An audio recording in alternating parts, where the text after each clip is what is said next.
Depuis plusieurs semaines, les travaux d'infrastructure du nouveau BHNS Citizen ont été lancés par le SMITU. Mais au fait, un BHNS, c'est quoi? Qu'est-ce que c'est que cet acronyme? C'est donc bus à haut niveau de service.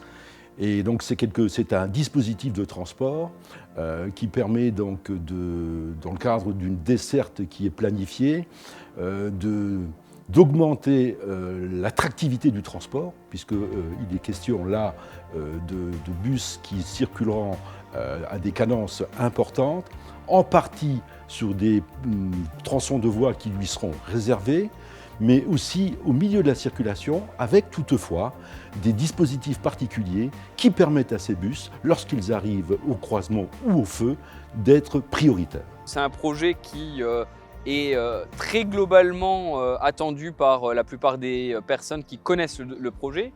Attendu pourquoi? Parce que le Thionvillois n'est pas structuré aujourd'hui en matière de transport de bus, ou en tout cas avec beaucoup de lacunes. Beaucoup de lacunes sur les infrastructures notamment, c'est-à-dire c'est pas le réseau qui pose problème, mais c'est bien l'infrastructure qui n'est pas adaptée à ce que l'on attend et aux exigences de nos citoyens en matière de transport public de bus. Et effectivement, il nous fait passer dans notre 21e siècle. Et donc on voit bien qu'aujourd'hui, le fait d'avoir un système performant qui relie un territoire à l'autre est tout à fait judicieux et prémonitoire quelque part de ce que va être la fusion. D'abord, il y aura deux lignes qui vont être mises en service. Une ligne qui partira de Hayange et qui ira jusqu'à Bassam, dite ligne rouge, et une autre ligne dite verte qui partira de Metsange et qui ira jusqu'à Yutz. Et toutes ces deux lignes desserviront le cœur de Thionville, et notamment la gare, qui va devenir un espace, j'allais dire, centre de tous les dispositifs. Ce que nous avons déjà fait dans le cadre de nos réflexions et dans le cadre du futur BHNS, c'est qu'en fait, toutes les communes qui sont un peu plus éloignées, j'ai envie de dire, de ces deux lignes du bus à haut niveau de service, nous avons déjà prévu des lignes de rabattement pour arriver sur ces lignes de bus à haut niveau de service. Donc ça veut dire que même les petites communes qui ne sont pas directement sur le tracé vont être rabattus sur le bus à haut niveau de service, et puis après, 10 minutes après, ils seront à la gare.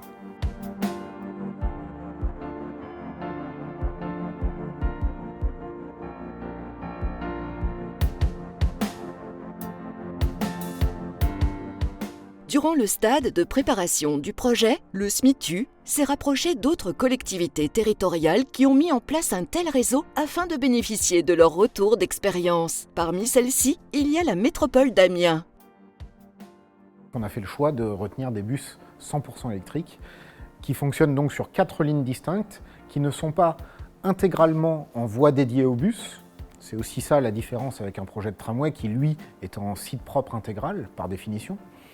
Là, on est sur une notion un peu plus pragmatique de l'aménagement urbain. On donne de la voie au bus là où ça nous paraît utile, mais il y a des sections de tracé sur lesquelles le bus fonctionne avec la circulation.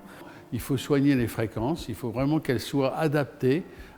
Nous avons la volonté de descendre même en dessous des 10 minutes pour les périodes de pointe, bien entendu.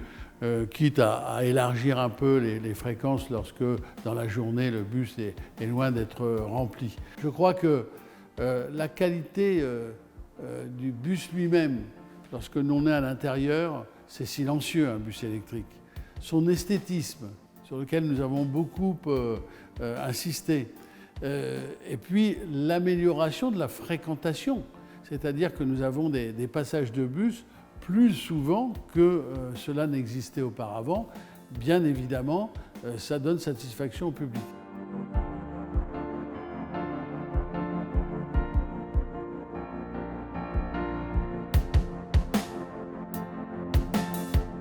Ce bus à haut niveau de service va nécessiter dans des zones très urbaines ou des zones à forte contrainte routière d'avoir un passage pour le bus.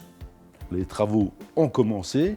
Les principaux travaux qui sont actuellement en cours, ce sont la construction des 2 ponts qui vont donc traverser pour l'un la Moselle et les lignes de chemin de fer, et la deuxième, le canal. Et voilà. Et ces 2 ponts ont une importance capitale, parce que c'est ces 2 ponts-là qui vont donc permettre, qui seront réservés exclusivement aux bus à haut niveau de service. On aura 2 à 3 années difficiles en chantier, mais c'est aussi le prix de l'amélioration.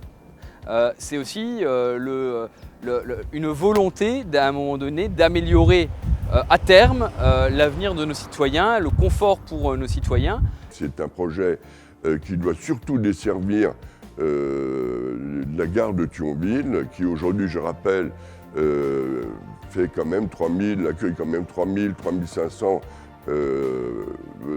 voyageurs jour, et ces 3500 vont passer à 8000 voire 9000 dans 2 ans. Donc à un moment donné, il va falloir qu'on les amène jusqu'à la gare.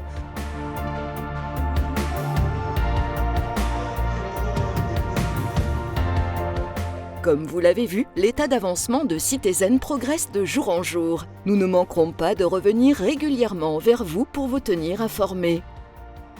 Vous allez avoir du nouveau matériel, vous allez avoir un nouveau centre de maintenance, et vous allez avoir donc un mode de transport qui est complètement écologique et qui, je n'en doute pas, va attirer énormément de monde.